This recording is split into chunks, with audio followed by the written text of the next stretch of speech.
Well, it's better Good than afternoon. Welcome to the March meeting of the Finance Committee. First up is the adoption of the meeting minutes from the February term, the February meeting. Can I get a motion to approve those meeting minutes? So moved. Thank you. Second. Thank you. All in favor, aye. Aye. None opposed? Thank you.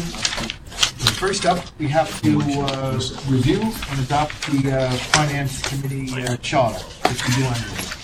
Right? That's behind tab 2. Correcting portion that there's no changes from the last charter, so we're just adopting what we previously adopted. So, hearing that, guess no one has any comments or concerns about the charter? None here, sir. Hearing none, can I get a motion to approve the charter for 2018? That's the Finance Committee charter. So moved. Second? Favor? Aye. Any opposed? None opposed?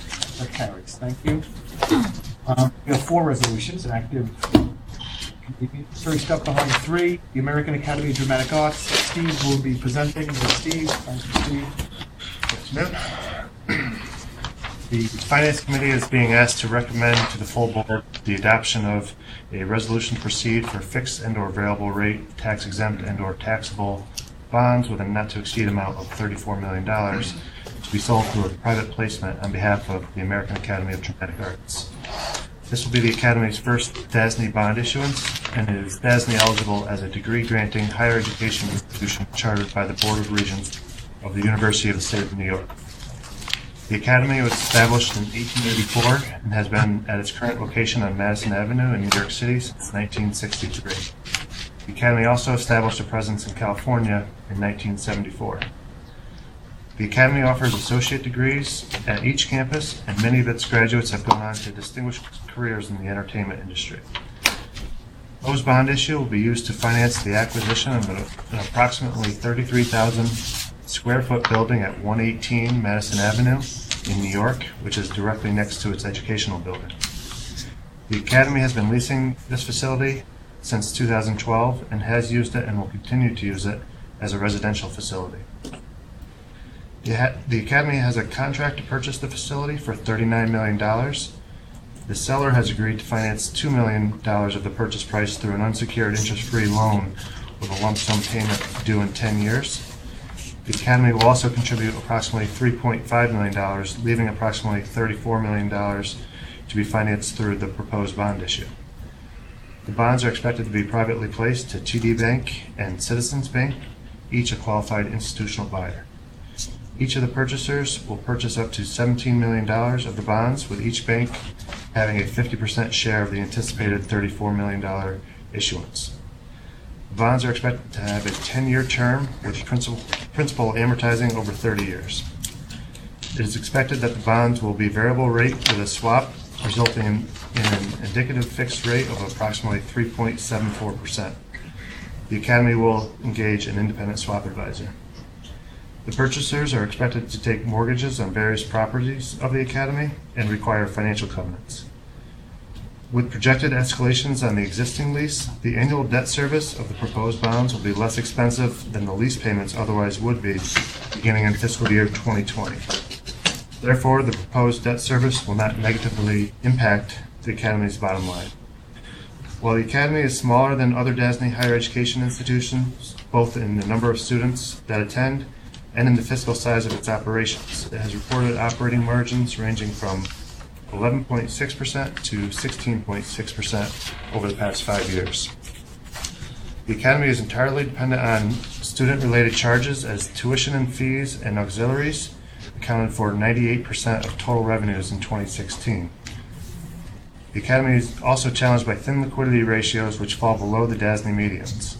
Therefore, it is important for the Academy to continue to maintain enrollment and pricing at levels that will continue to cover its expenses. Regarding enrollment, applications doubled over the past 5 years, and the acceptance ratio decreased from 27% to 16%, and the matriculation ratio has been relatively steady at around 40%. First-year enrollment has increased from 294 students in 2012 to 372 students in 2016.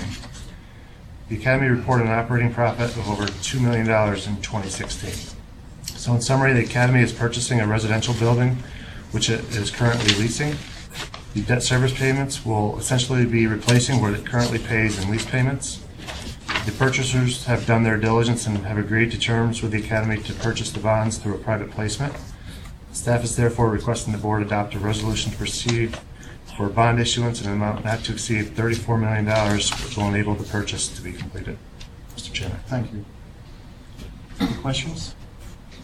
I'm figuring it out myself. I meant to ask you, Steve, what's the annual tuition? But if you've got 670 students at $15,900,000, it comes out to be 23,000 change. I was just doing the math. Yeah, I think that's roughly the net. I think gross it's about 30,000. Is it? 30,000. Okay. And their tuition discount is about 22%, I believe. Oh, wow. Okay. All right. What's the competition, like Tisch or? I mean, they have various competition.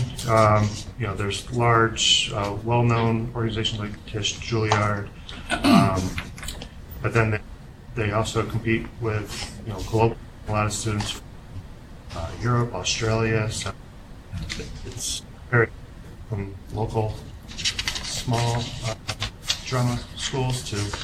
What they're more buying is well-known. basically the dormitories, basically the building that they use as residential housing for. Right. How old is the building? Uh,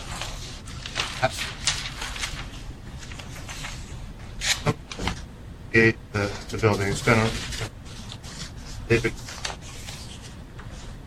leasing it since that. So there's no renovations or anything that are needed because Okay. they're using it. I was trying to get the phone calling, but he's not going to conference. Steve, two comments just for the Finance Committee record. Yeah, I put it here. Questions on table 2. The cash provided by operating activities jumped from $1,000,007 to $5.6, and you explained that that has to do with income from housing. That's correct. And then long-term debt, 2016 number is 17,969. That has to do apparently with debt incurred to purchase the California campus or the dorms in The California. dorms in California. Okay. Did that transaction in 2016. Okay. Good. Big kick up in applications in the last year. Yeah, and a lot of that is attributable to offering the housing at both the New York and California campuses. They've been able to provide more. Any other questions?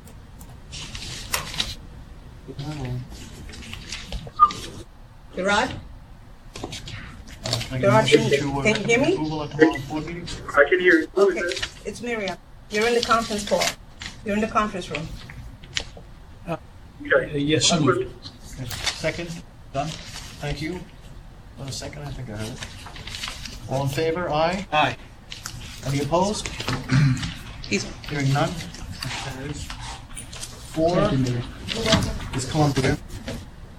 Being Dave. Thank you. Good afternoon. The Finance Committee is being asked, the full board, one or more series of taxable fixed and or variable rate bonds with terms that $350 million on behalf of the university. Bond proceeds will be used for both new money and fund purposes. For the new money portion, Columbia will be looking to finance numerous projects located throughout the Columbia University system.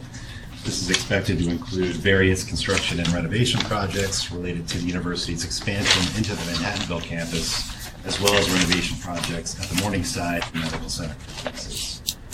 Those projects are detailed in Attachment 1, many of which were also financed with proceeds from the 2016 and 2017 issues.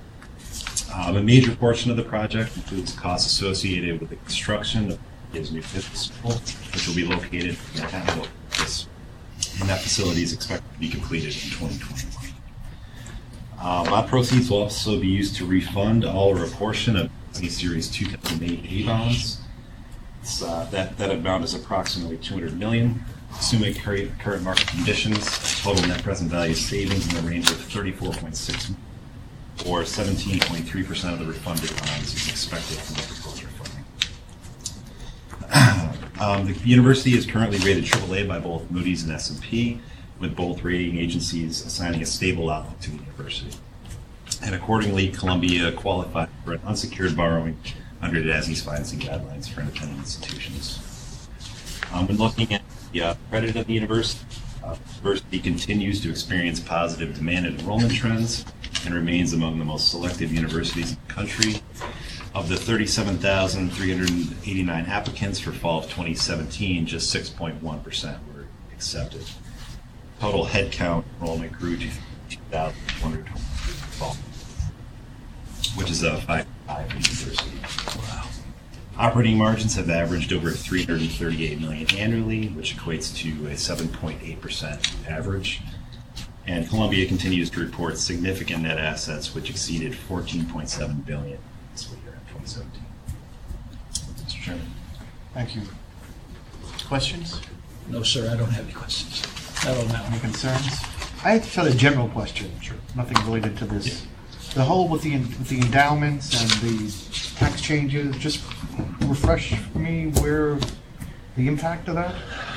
Not that they will have any substantial impact on this endowment, but just in general. I'm just trying to remember that. Yeah, I mean, Larry, I don't know if you have a good overview of that. I don't have broad enough understanding of the impact on higher education. I probably have to get back. Endowment income is going to be taxed. Right.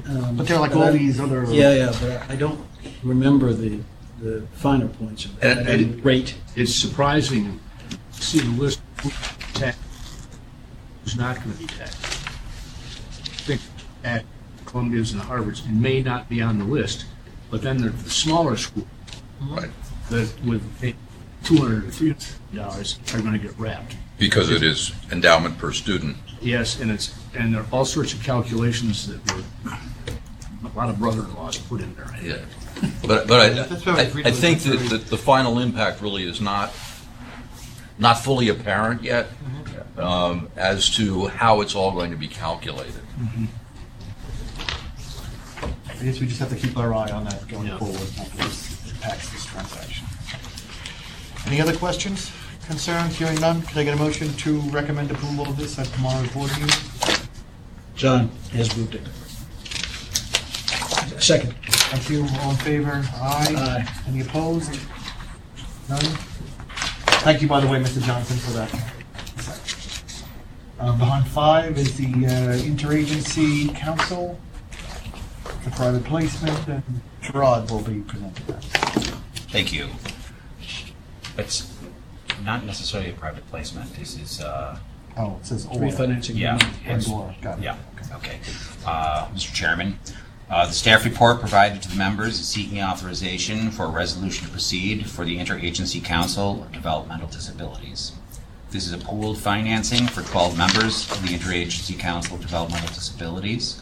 The proposed bond issue will be for a term not to exceed 26 years and will be in the amount not to exceed $55 million. Tax exempt and/or taxable, fixed and/or variable rate bonds in one or more series at one or more times through a negotiated and/or private placement. Bond proceeds will be used to refinance existing bank loans and reimburse certain institutions for their cash expenditures. These refinancings and cash expenditures were used to renovate or acquire certain properties that are used to provide services for the developmentally disabled. The security features will include a pledge of all OPWDD and DOH Medicaid revenues attributable to each finance project, a standby intercept of the OPWDD and DOH Medicaid revenues attributable to each finance project, a debt service reserve fund of 6 months, and mortgages on real property acceptable to DASNY where available. PPAs or prior property approvals have been received for 14 of the 50 projects. Prior to initiating the development of a project to serve individuals with developmental disabilities and not-for-profit providers required to provide by regulation to complete a certificate of need or CON. CON is reviewed by OPWDD for compliance and need. Ultimately, these projects are supported through contract and reimbursement arrangements with OPWDD. The state commits to support the development and operation of the project if it is completed in conformance with the PPA, subject to annual appropriation of sufficient monies by the state legislature. Currently, there are 35 projects with PPAs that are pending approval. The 35 projects are for UCP, New York City, ADAPT, the replacement operator for certain FEGS properties. The POS will not be released until PPA and non-PPA funding is clear. The HASC Diagnostic and Treatment Center project is the one other project that is included in this transaction, is a non-PPA funded and its PPA is not expected. The HASC Diagnostic and Treatment Center project has a DOH approved CON. The funding of debt service, the intercept mechanics that is, for this non-PPA project is under review. This project is not expected to have a replacement operator component. This will be the 12th financing. It'll be like prior IAC transactions, with each borrower having their own individual loan obligation. And we recently learned that HASC Center Incorporated, one of the PPA-funded projects in the amount of $20 million, will not be able to meet the current financing schedule.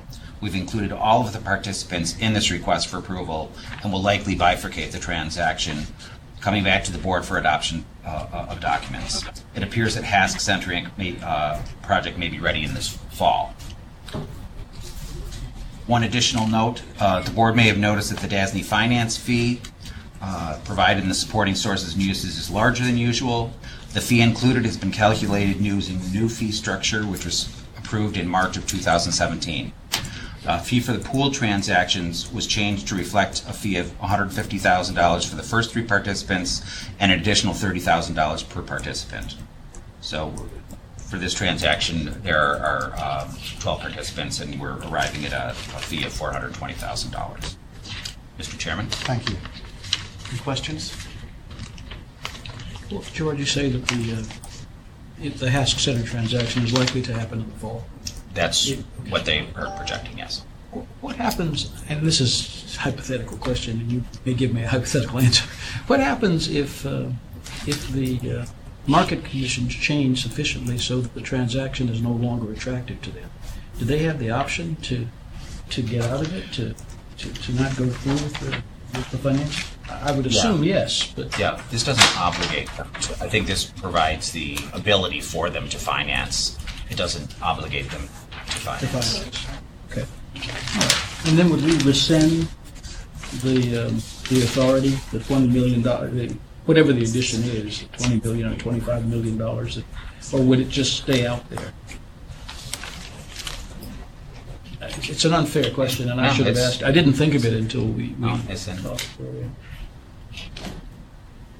Well, it's fine. I don't know the answer to that. I don't know the answer to that, Al. I don't think we have come upon a situation like to that date where we have rescinded an authorization associated, or a portion of the authorization associated with an IAC financing. Dina, are you there? So here's, I guess, how so first, looking the wrong way. First of all, welcome to the table. Thank you. The way I kind of see this playing out, again, we're at the resolution to proceed stage, but I think when this comes back for adoption of documents, I think we would take an approach that you've seen with some regularity, where we'd ask the board to adopt probably, I think, 2 series resolutions, each authorizing an amount not to exceed, is it $55 million that we're talking about? So, which would give us the flexibility to sort of issue a total of $55 million at one or more times. So that's the approach we've taken. You know, sometimes it's been with perhaps a single borrower who is expecting to finance projects sort of in multiple tranches, but again, I think that'll probably get firmed up before we come back for adoption of documents. Sure, and that's very reasonable. I hadn't thought of that, actually. Had I thought of it, I wouldn't have asked the question, but that makes sense. You do the 2 resolutions, the combined total is $55 million, and then you adjust as necessary, depending on who's in and who's out. Right. Okay, thank you. Thanks very much. Is there anything in the proposed budget that would suggest that the appropriations will not be sufficient? The appropriations had, I think, about $179 million increase, so it seems to creep up a little bit each year. So the proposed budget, there is an increase. So no, there isn't There has not And been the a Office reduction. for People with Developmental Disability, do they submit like a letter of recommendation or an approval, or they No, don't they don't. comment one way or the other? They don't This is comment. really up to the agency. Not like to the public, health gives a. That's correct, Jerry. Okay. I move adoption, sir. I had a quick question now. I'm sorry, I The, move. the projects that this gets, what this funds, those projects, Yes. right? Yeah. Is there any, well, I get, it might be too early in the game, but is there any controversy regarding any of these individual projects at the individual districts, or is that, like, this is, whatever, I'm looking here. Yeah, to my knowledge, I'm not aware of historically currently I'm not aware of any controversies in any way, and I don't recall in any IAC transactions that we've had any kind of pushback or Not that anybody, I resistance. just was curious to Yeah, see. and people being concerned that somebody's putting a house in their neighborhood that they're not crazy about or Yes. something. Yeah, no, I'm not aware of any scenarios where that's come up. Anything, Mr. Johnston, any? Can I get a motion, please, to recommend approval? This will bring at tomorrow's board meeting. Thank you. Second, thank you. All in favor, aye. Aye. Any opposed? No. Nope. And then last up, Portia is an exciting cut. Thank you, Mr. Chairman. Behind tab 6 is a financing for United Health Services Hospitals, Inc. in an amount not to exceed $10.065 million. As you know, it's a current policy of Public Authority Control Board that health financings which exceed $10 million in a 12-month period be brought both for the PHCB and the Authority Board for approval.